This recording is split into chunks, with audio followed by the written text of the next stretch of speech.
Happy Mother's Day. Good Mother's morning. Day. Happy Sunday. It is a little about 9 o'clock in the morning and I'm getting ready to leave. Last day. Sad. We're drinking our coffee. Katrina made coffee and it's delicious. You saw her pouring that earlier. But I'm getting ready, getting all my stuff packed up and gonna be leaving soon. Long day of driving. Very long day of driving, so I'll probably do an update while I'm driving and let you know how things are going gaps wise. But packing up here, that's about it. Wrapping things up. See you next time. Yeah. Say bye, Katrina. Bye.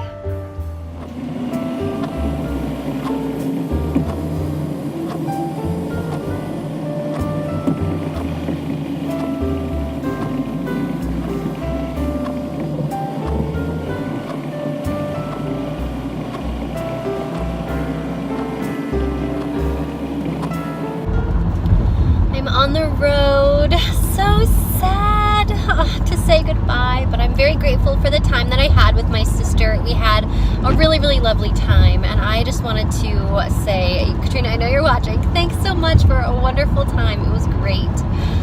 I know Katrina and I just wished everybody a happy Mother's Day, and I just wanted to take the time to say if you celebrate Mother's Day, awesome. I'm very happy for you, and I wish you the best of days. I know that you'll be watching this tomorrow, which is the day after Mother's Day, but dog mom, human mom, adopted mom, anything, anywhere you are, I wish that you have a wonderful day. So anyway, I'm driving. It's going to be a while before I get home. I'm just on the highway, and it's a bit gross and raining out there. If you hear the little squeegee sound, that's my windshield wiper going back and forth. Not nearly as beautiful of a day as it was when I drove out to Ohio, but you know, you win some, you lose some. I'm drinking some Starbucks coffee. I know it's a giant cup. You know, I said this earlier when I was driving out to Ohio. I sometimes just like to have it. Know it's there if I want it, but I don't have to drink it. So what I've got in there is a Pike's Place coffee with steamed almond milk. So the almond milk that you get at Starbucks is not exactly perfectly on point with gaps, but it's close enough for me that I don't mind getting it. It's better than, you know, sometimes when you have to drive for 8 hours, you just want a little bit of a treat. So that's where I make my little bending the rules a little bit. I think it's fine. It's not going to be harmful. I think it's totally okay. So steamed almond milk, you can get it half coffee, half almond milk. That's one of my faves, which is called a misto, cafe misto, where you do half steamed whatever milk you want. I picked almond milk. And then typically when I'm at home, if I get something like this, I have vanilla extract that I put with a little eyedropper in to give it some flavor. And you can use stevia if you want to sweeten it. I just drink it plain. I don't need a sweetener in it in this point of my life. So that's what I've got going on. Gus is hanging out over here in the wheel well. He's just sleeping, and he's really, really good in the car. He doesn't have any issues at all. So I think that's most of what's going on right now. I'm just driving for a while. Oh, I had a question. One of my viewers asked a question about probiotic supplements on gaps. So I figured I've got time today while I'm driving. I'll address my thoughts on that. I know that the typical GAPS protocol, when you get into stage 3, I think you're supposed to start taking a probiotic supplement. They give you all kinds of great resources in any of the companion books that you're looking for. And I personally have not taken the probiotic supplement. I'm a huge fan, as a nutritional therapist, of food first. That's you. If you're my client, you've heard me say that bunches of times.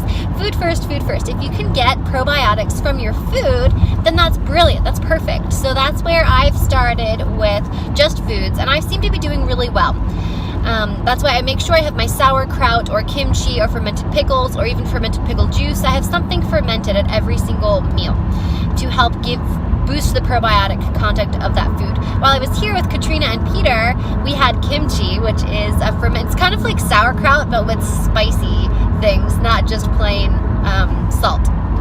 So that's really a lovely way to get some great probiotics into your body. I might do a probiotic supplement later if I feel the need, but at this moment in time, I don't feel like I need to. It's a really great support for people who are coming kind of from like a standard American diet and shifting over into GAPS, because their guts usually need a lot more love and care and help rebuilding that microbiome. I had a pretty decently healthy system, healthy gut to begin with before starting GAPS, but I've had 7 years of really hard work already under my belt. So that's why I personally have not used a probiotic supplement. I think it's totally fine to do, but you have to be a little bit careful. I am a very big believer in, like I said, food first, but also bio-individuality. What works really great for somebody may not work really great for you. So I do a little test for myself to see whether or not a supplement works well. I'll have to show you that when I'm not driving, but it is one of the functional evaluation tests that I use in my office for clients. So it is a palpation right on top of your small intestines. And like I said, I'll show you guys that later. If not today, it'll be a different video to see how you can test yourself to see whether or not a particular probiotic supplement would be beneficial or not as beneficial. So that's kind of where I sit with that. Bio-individuality. If you know me at all, you know I say that all the time because there is no one size fits all as far as nutrition recommendations. There is no one size fits all as far as supplement recommendations.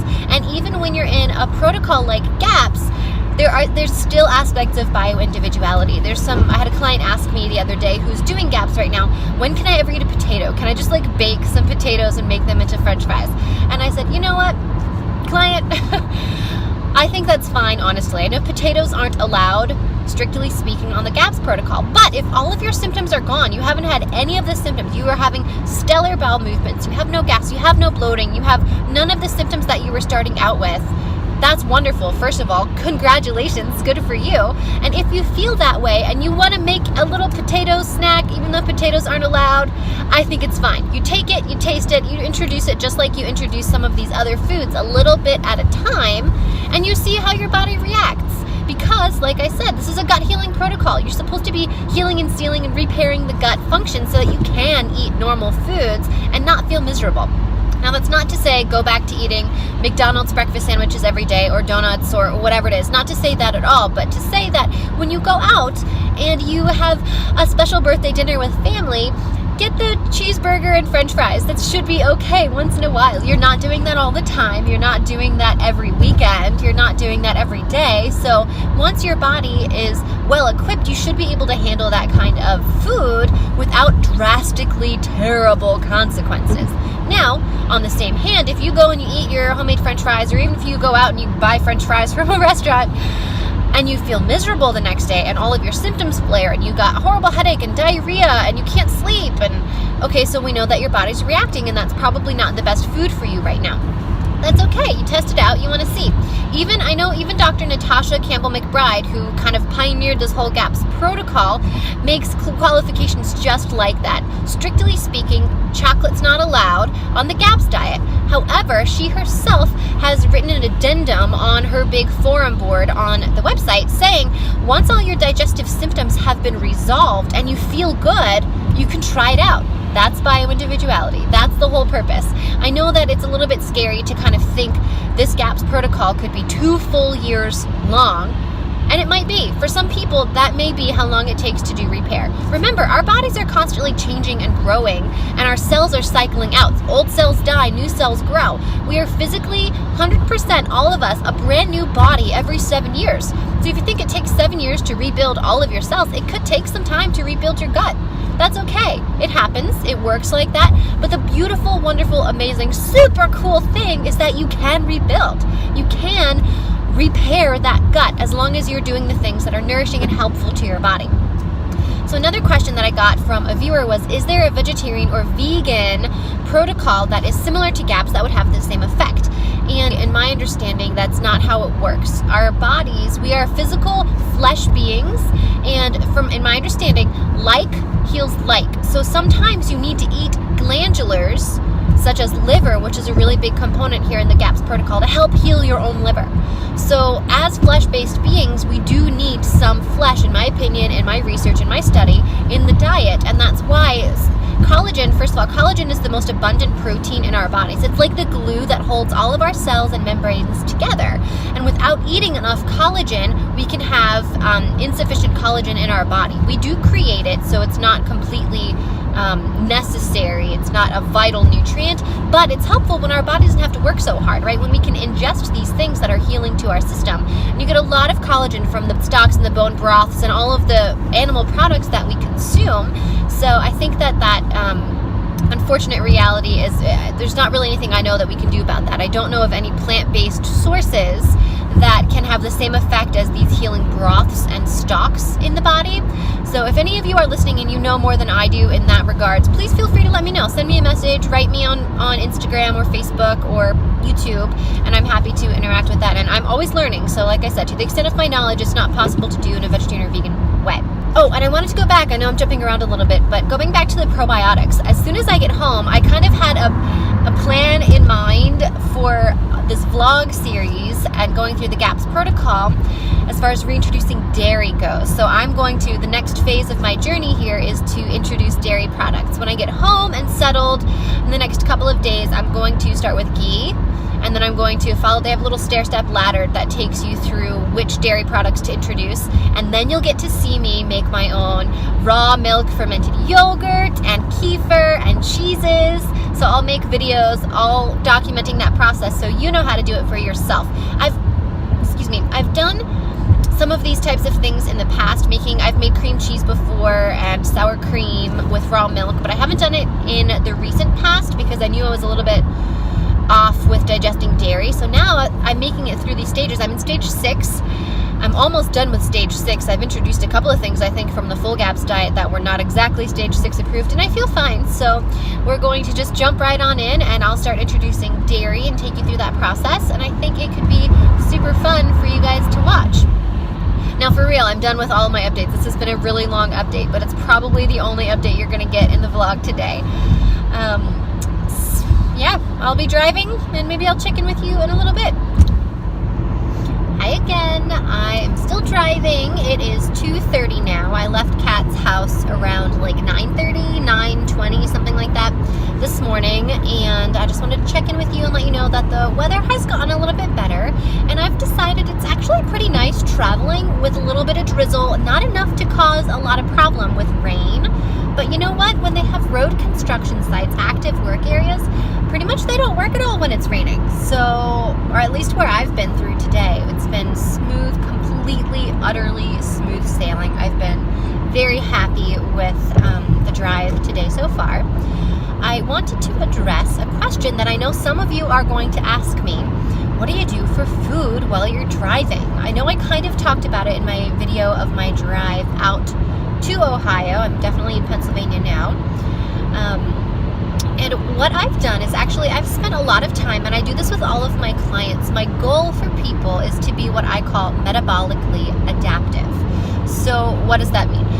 Being metabolically adaptive means that when you have food for fuel, you burn that easily, right? Your body knows what to do with the energy units you're giving to it, the calories that you've consumed. When you don't have food, your body knows how to go into fat burning mode and use some of your reserves to keep you feeling good and fueled and, having clear energy throughout the day. So it's 2:30 now, and I just had my very first bite of food for the day. I felt great. I felt fine, driving this far. So it's kind of personal. If you're hungry, eat. If you're not hungry, don't eat. You've all heard me say that, dozens of times already throughout this series of my vlogs, but I really believe that's true. So I just had a couple of pieces of that ham that I had made earlier, and it's totally fine. It's pretty good. The other thing that I wanted to mention is that when you're driving, you're very much in go mode. Your brain is in active mode. You're in a sympathetic state.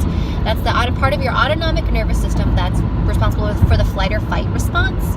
Digestion is a parasympathetic process, meaning you can only digest food effectively when you're in rest mode. So I also don't like, in general, eating while driving. I think that detracts from your digestive capacity and is not the most ideal thing to do. However, I'm driving for potentially 8 hours today, and I don't necessarily want to fast that entire time. So did what I could, take a couple of really nice deep breaths, help my body and brain to be as relaxed as possible while I'm driving. Thankfully, I'm not in a high stress or high traffic area, so you can be as relaxed as you can be when you're in sympathetic go mode while driving, to enjoy a little bit of food and just keep trucking along. My projection is actually to arrive home at about 4 o'clock, which I'm excited for, and I will definitely be eating some food when I get home, when I can be in a really good parasympathetic state. So I think that's all I wanted to share with you, and I hope you guys are enjoying your day. I made it home. I'm here. Gus is here. We made it back and are just relaxing for the evening. It is so nice to come home to a wonderful, clean, warm house. Thank you, Jeremy, for such a wonderful welcome. He had food waiting. It was great. And I think that's going to be it for me tonight, guys. Thank you so much for watching. I hope that this was fun for you. I know that my vlogs for the last few days have been not as gaps focused as they had been before, but hopefully this coming next few days I will have a little bit more focus for you back on the gaps process. Like I said, my goal is to do some work with our fermenting of the dairy products, so we'll take it from there when I get back into the swing of things. But for now, good night. Thank you so much for watching. I hope you had a good time. I hope this was enjoyable for you, and I will see you tomorrow. Bye.